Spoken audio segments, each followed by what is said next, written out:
Napansin mo na ba na ang pinaka-consistent na tao sa mundo ay hindi kailanman nagsasalita tungkol sa motivation? Hindi sila gumigising araw-araw na puno ng inspirasyon. Hindi sila naghihintay ng tamang oras, hindi sila naghahanap ng tamang pakiramdam. Basta lumilitaw sila at ginagawa nila ang dapat gawin. Araw-araw, walang negosasyon. Habang ang iba naghihintay na maramdaman muna ang gana, tapos na sila. Habang ang marami naghahanap ng murang motivation sa mga video, tapos na silang mag-training, mag-aral at kumilos. At kapag tinatanong mo sila kung paano nila nagagawa ito, ang sagot ay halos hindi kailanman tungkol sa emosyon. May mas malalim na dahilan, mas matanda pa sa modernong psychology, mas brutal pa sa self-help. Noong ika-10 siglo sa Japan, sa panahon ng Heian, may konsepto na naghihiwalay sa ordinaryong lalaki at sa mga nagiging alamat. Hindi ito tungkol sa lakas ng katawan. Hindi rin ito tungkol sa talino. Ang konseptong ito ay tinatawag na Yamato Damashi, ang espiritong Hapon. Ang lakas ng loob na gumagalaw sa katawan kahit gustong tumigil ng isip. Ito ang espiritong bumuo ng mga mandirigmang hindi nababasag. Mga general na binago ang takbo ng kasaysayan. Ngulit paglipas ng mga siglo, lalo na noong ikalawang digmaang pandaigdig, ang Yamato Damashi ay binaluktot. Ginamit ito bilang propaganda. Ginawang simbolo ng blind nationalism at ekstremong sakripisyo. Pero ang orihinal na Yamato Damashi ay walang kinalaman sa imperyo, digmaan o kamatayan para sa estado. Ang tunay nitong diwa ay mas simple at mas mapanganib. Tungkulin bago damdamin. At ngayon, dito sa The Path of the Warrior, malalaman mo kung ano talaga ang ibig sabihin nito at kung paano ka nito babaguhin mula sa taong maraming alam pero kaunti ang ginagawa tungo sa taong halos hindi na kayang tumigil sa pagkilos. Pero bago ko ipakita iyon, kailangan ko munang linawin ang isang bagay. May dalawang uri ng motivation.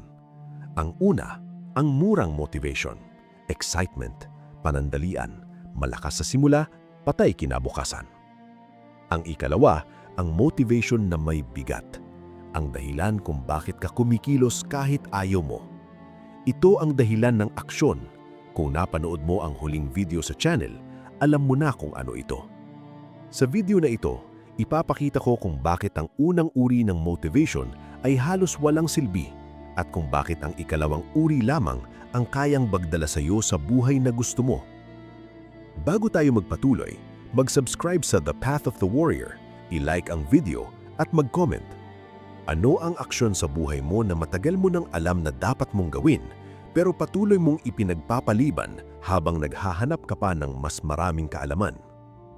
Tulungan mo rin ang iba sa comments.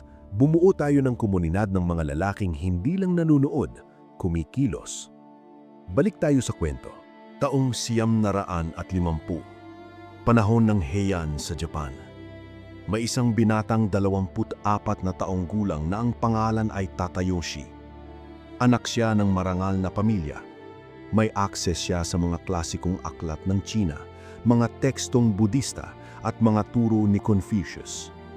Habang ang karamihan sa mga kabataang noble noon ay nalulunod sa alak, tula at palamuti, si Tadayoshi nag-aaral. Araw-araw, parang gutom na gutom ang isip niya. Military strategy, battle formations, tactics, philosophy of war, lahat nilalamon niya.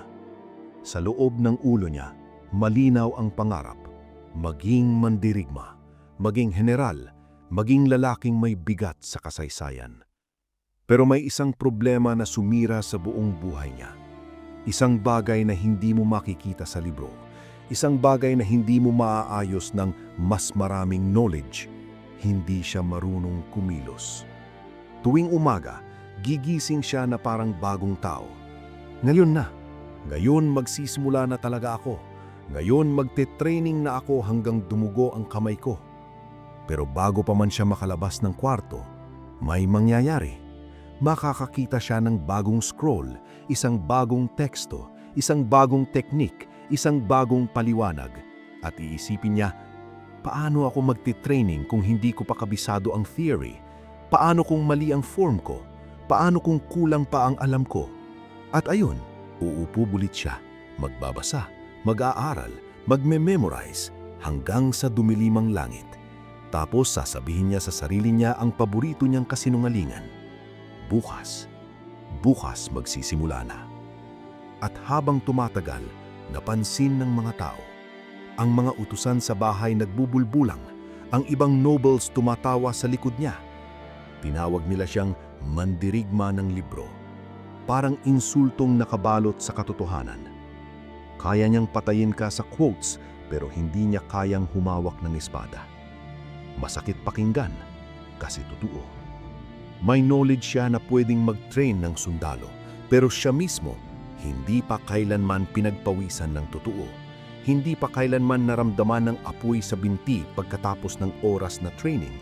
Hindi pa kailanman naranasan ng discomfort na nagbabago ng tao mula alam ko papuntang kaya ko. Isang araw, tinignan siya ng ama niya, isang matigas na lalaking naglingkod na advisor sa militar. Walang drama, walang lambing. Isang pangungusap lang pero sapat para basagin ang isang tao. Sinabi niya, may ulo ka ng general pero puso ka ng eskriba. Walang silbi ang kaalaman kung hindi mo ito kayang isabuhay. Para kang multo na nagkukunwaring buhay. Hindi nakatugog si Tata Yoshi ng gabing iyon. Parang kulog sa loob ng dibdib niya ang boses ng ama niya. Alam niyang tama. Lahat ng taon ng pag-aaral, lahat ng plano, lahat ng one day niya. Pero pareho pa rin siya. Mahina, hesitant, nakakulong sa sarili niyang utak. At kinabukasan, may kakaibang nangyari. Hindi siya bumukas ng libro. Hindi siya naghanap ng bagong teknik, hindi siya naghanap ng explanation. Lumabas siya. Umalis. Hindi niya alam kung saan siya pupunta. Parang may puwersang humihila sa kanya palabas ng lumang buhay niya. Umalis siya sa estate nila, pumasok sa gubat na malapit sa kanilang lupain. Malamig ang hangin, halos kakasilang pa lang ng araw. At habang naglalakad siya, may parte sa isip niya na gustong bumalik. Walang saysay, hindi ka naman talaga mandirigma. Pero may mas malakas na parte na nagsasabing kung hindi ngayon, kailan?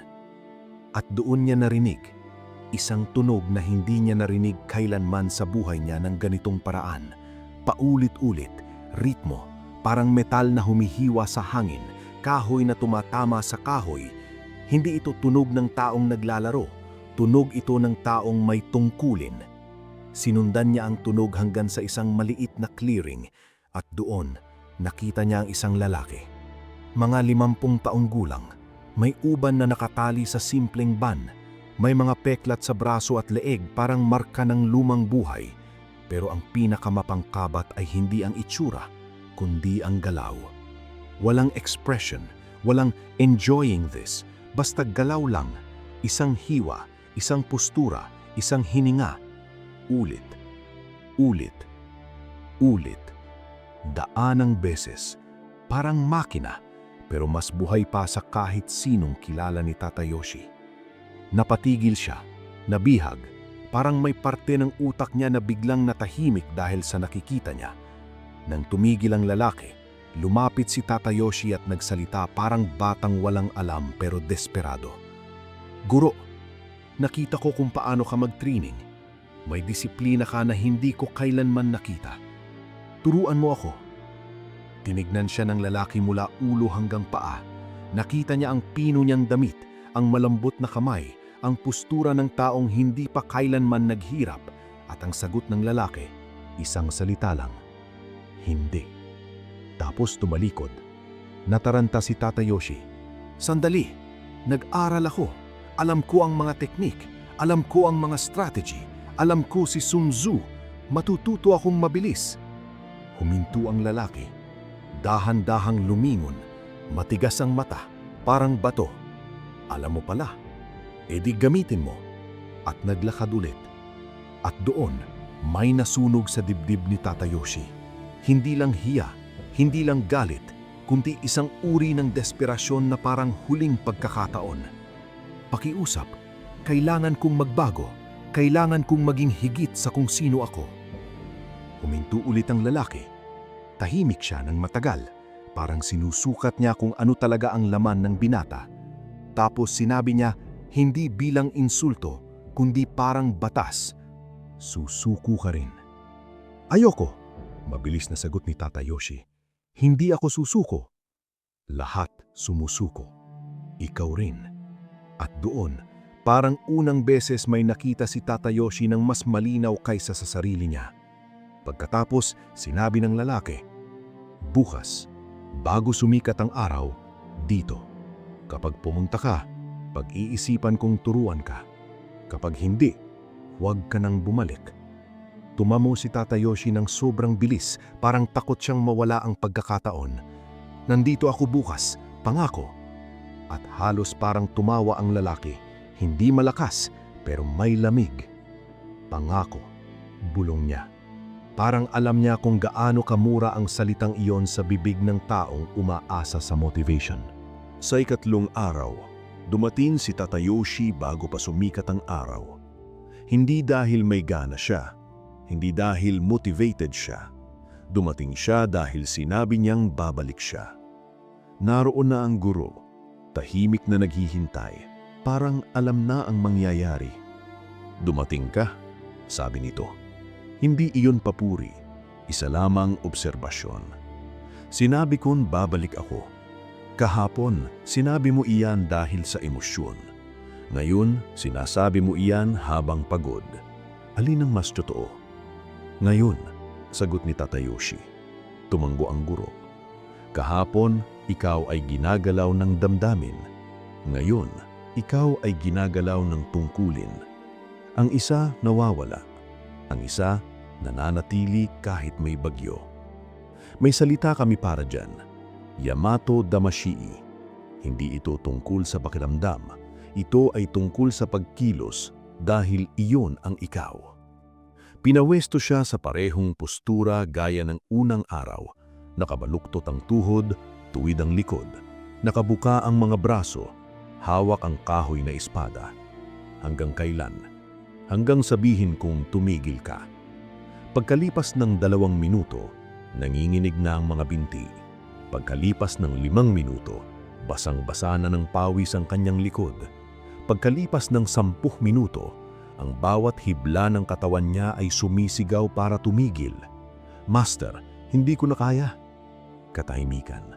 Ang isip mo ang nagsasabi niyan at nagsisinungaling ito. 15 minuto. Bumagsak si Tata Yoshi sa lupa, hingal na hingal, naninginig ang buong katawan. Tumingala siya, umaasang may makikitang awa o pag-unawa. Ngunit pagkadismaya ang nakita niya. 15 minuto lamang at gusto mo nang sumuko? Sa tingin mo ba ang laban ay tumatagal lamang ng 15 minuto? Sa tingin mo ba ang kaaway ay maghihintay hanggang maging komportable ka? Umiling si Tata Yoshi, puno ng hiya. Umuwi ka na, sabi ng guro. Wala ka nito. Sa sandaling iyon, may namatay sa loob ni Tata Yoshi at may nagising. Hindi, sabi niya habang pilit na tumatayo muli. Gagawin ko ulit. Tumingin ang guro sa kanya. Ngayon ay may bahid ng interes. Akala mo ba ililigtas ka ng motibasyon? Ang galit na nararamdaman mo ngayon, lilipas iyan. Bukas ay ayaw mo nang bumalik. Babalik ako. Bakit? Hindi makasagot si Tata Yoshi. Gusto kong maging mandirigma. Nahihiya ako sa sarili ko. Mga damdamin. At tama ang guro. Ang damdamin ay lumilipas. Hindi mo alam, sabi ng guro. At dahil hindi mo alam, hindi ka magtatagal. Paalis na siya nang sumigaw si Tata Yoshi. Sabihin mo sa akin kung bakit ako dapat bumalik. Dahan-dahang humarap ang guro. Dahil tungkulin mo ito. Tungkulin? Kanino? Sa sarili mo. Sa lalaking ipinangako mong magiging ikaw. Ang motibasyon ay damdamin. Ang tungkulin ay utos. Ang damdamin nagbabago. Ang tungkulin nananatili kahit may bagyo. May salita kami para dyan. Yamato Damashii. Hindi ito tungkol sa pakiramdam. Ito ay tungkol sa pagkilos dahil iyon ang ikaw. Bumalik si Tatayoshi kinabukasan, hindi dahil gusto niya. Masakit ang buong katawan niya, parang binugbog ang bawat kalamnan. Ang mga binti niya halos hindi na makasuporta sa bigat ng sarili niya. Mulit bumalik siya. Naroon ang guro, naghihintay, tila ba tiyak na darating siya. Hindi siya pinuri, hindi rin siya tinunong. Dumating ka, sabi nito. Oo, kahapon sinabi mo yan dahil sa damdamin. Ngayon, sinasabi mo yan habang wasak. Alin ang mas totoo? Ngayon, sagot ni Tatayoshi. Tumanggo ang guro. Kahapon, ikaw ay pinapatakbo ng emosyon. Ngayon, ikaw ay pinapatakbo ng tungkulin. Ang isa nawawala, ang isa hindi. Muli siyang pinapwesto sa parehong postura, ngunit ngayon ay may paliwanag. Ang Yamato Damashi ay hindi nararamdaman. Ito ay inuulit hanggang ikaw ay maging kung ano ang inuulit mo. Ano ang pinag-aralan mo sa mga libro? Estratehiya, taktika, at ginawa ka bang mandirigma ng mga iyon? Hindi. Bakit? Dahil hindi ako kumilos. Bahagyang tama. Ang kaalaman ay mahalaga. Ngunit may kasabihan ng aming mga ninuno, ang kaalaman ay patay kung walang espiritu. Ang Yamato Damashi ang espiritong nagbibigay buhay sa kaalaman. Nang hina ang mga binti ni Tatayoshi at muli siyang bumagsak, 20 minuto ang itinagal niya ngayon, 5 minuto na mas mahaba kaysa kahapon. Tumanggo ang guro. Hindi ka lumakas. Mas mahina ang katawan mo ngayon. Ngunit may nagbago. Natutunan mo na ang sakit ay hindi kaaway. Ang pag-aatubili ang kaaway. Sa ikatlong araw ng pagsasanay, dinala siya ng guro sa ilog. Malamig ang tubig, malakas ang agos. Tumuro ang guro sa isang bato sa gitna ng ilog. Tatayo ka riyan hanggang sabihin kong bumaba ka. Gaano katagal? Hanggang maintindihan mo. Tumapak si Tatayoshi sa tubig. Ang lamig ay parang kutsilyong humihiwa sa laman. Umakyat siya sa bato at pilit na nagpakatatag. 5 minuto, nanginginig. 10 minuto, wala nang pakiwamdam ang mga paa. 15 minuto, halos magpanik. Sumigaw siya, hindi ko na kaya. Kinaya ng mga ninuno mo. Tumayo sila sa mga digmaan ng sugatan at ikaw, hindi mo kayanin ang lamig. Bakit ko kailangan gawin ito? Dahil ito ang tungkulin mo. Isinara ni Tatayoshi ang mga mata. Tumigil siyang lumaban. Tinanggap niya ang lamig. Hindi nawala ang sakit, ngunit nawala ang labis na paghihirap. Nang siya ay pinaalis, 45 minuto ang lumipas. Doon niya naunawaan. Ang Yamato Damashi ay hindi tungkol sa hindi pagdama. Ito ay tungkol sa hindi pagpapahintulot sa damdamin na diktahan ang kilos. Ngunit dumating ang tunay na tukso. Hindi ang sakit, hindi ang lamig, kundi ang aliw. Ang pista ng kabilugan ng buwan, isang gabi lamang ng musika, alak at pahinga. Isang gabi lamang, sabi ng isip niya. Hindi iyon makakaapekto. Ngunit kinabukasan, hindi siya dumating. Nang siya ay bumalik, hindi galit ang nakita niya sa guro, kundi lungkot. Pinili mo ang aliw kaysa tungkulin at yan ang patunay na hindi mo pa nauunawaan. 2 oras siyang pinapatayo sa postura, walang awa. Ang sakit na iyon ay hindi parusa, ito ay bayad. Bayad sa desisyong giyawa niya kahapon. Doon niya naintindihan, ang problema ay hindi ang kaalaman, ang problema ay hindi ang kakayanan, ang problema ay ang maling laro. Hindi ito laban ng kilos, ito ay laban ng identidad. Kinabukasan, iba na ang paraan ng pagtuturo ng guro. Hindi na puro pisikal na pagsubok. Pinaupo niya si Tatayoshi sa lupa. Akala mo ba ang disiplina ay tungkol sa paggawa ng mahihirap na bagay? Hindi. Ang disiplina ay tungkol sa pagiging isang taong para sa kanya. Ang mga bagay na ito ay hindi na pinag-uusapan. Malaki ang pagkakaiba ng dapat akong magsanay At ako ay isang taong nagsasanay. Ang una ay kagustuhan. Ang ikalawa ay identidad. Kapag sinabi mong gusto mong maging mandirigma, may distansya sa pagitan ng kung sino ka at kung sino ang gusto mong maging. At sa distansyang yun, pumapasok ang negosyasyon. Ngunit kapag sinabi mong ikaw ay mandirigma, nawawala ang distansya. Ang mandirigma ay nagsasanay dahil yon ang ginagawa ng mandirigma. Unti-unting nagbago si Tadayoshi. Tumigil siyang makipagtalo sa sarili niya. Isang desisyon lamang ang ginawa niya. At pagkatapos ay kumilos siya ayon dito araw-araw. Walang tanong kung magsasanay ba siya. Ang tanong na yon ay hindi na umiiral. Lumipas ang mga linggo. Bago pa tumunog ang kampana, nagigising na ang katawan niya. Hindi dahil pinipilit niya, dahil natanggap na ng isip at katawan niya kung sino siya. Isang araw, nagkasakit siya. Lagnat, mahina, malabo ang isip. Ang lumang tinig ay bumalik. Magpahinga ka. Ngunit bumangon pa rin siya. Dumating siya sa lugar ng pagsasanay. Nakita agad ng guro ang kalagayan niya. Bakit ka dumating? Dahil ito ang ako. Ngumiti ang guro. Ngayon mo naintindihan, ang Yamato Damacy ay hindi pagiging malakas. Ito ay pagiging hindi matinag. Hindi sa lakas, kundi sa identidad. Pagkaraan ng 3 buwan, hindi na siya ang parehong tao. Hindi lamang sa katawan, kundi sa loob. Tinuruan siya ng guro ng huling aral. Ang Yamato Damacy ay hindi bulag na pagpupursigi. Ito ay karunungan. Ang mandirigma ay nagpapahinga upang maging mas mahusay bukas. Ang duwag ay nagpapahinga upang tumakas. Parehong kilos, magkaibang intensyon. Lumipas ang mga taon, si Tadayoshi ay naging pinuno.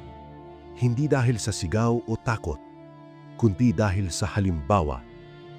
Ang mga tao ay sumunod sa kanya dahil hindi siya nakikipagnegosasyon sa sarili niya. At ang ganitong uri ng disiplina ay nakakatakot sa iba. Ngunit iyon ang tanda na tama ang landas. At ngayon, ang tanong ay nasa iyo. Hindi mo kailangan ng motibasyon. Ang motibasyon ay damdamin at nauubos. Ang kailangan mo ay Yamato Damacy. Isang identidad na hindi humihingi ng pahintulot. Isang identidad na kumikilos kahit ayaw.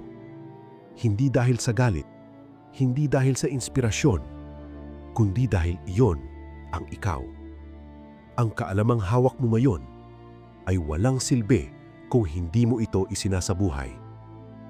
Ang mga plano, ang mga libro, ang mga ideya, lahat yan ay patay kung walang spirito na kikilos. Ang Yamato Damacy ang nagbibigay buhay sa lahat ng iyon. At kapag pinili mo ito, may isang bahagi ng lumang ikaw na kailangang mamatay. Ang bahagi na nag-aatubili, ang bahagi na naghihintay, ang bahagi na laging bukas na lang. At sa kapalit, may isisilang. Isang taong hindi nagtatanong kung gagawin niya. Isang taong ginagawa na. Kapag sinabi ng iba, paano mo nagagawa? Ang sagot ay simple. Hindi ko ginagawa. Ako ito.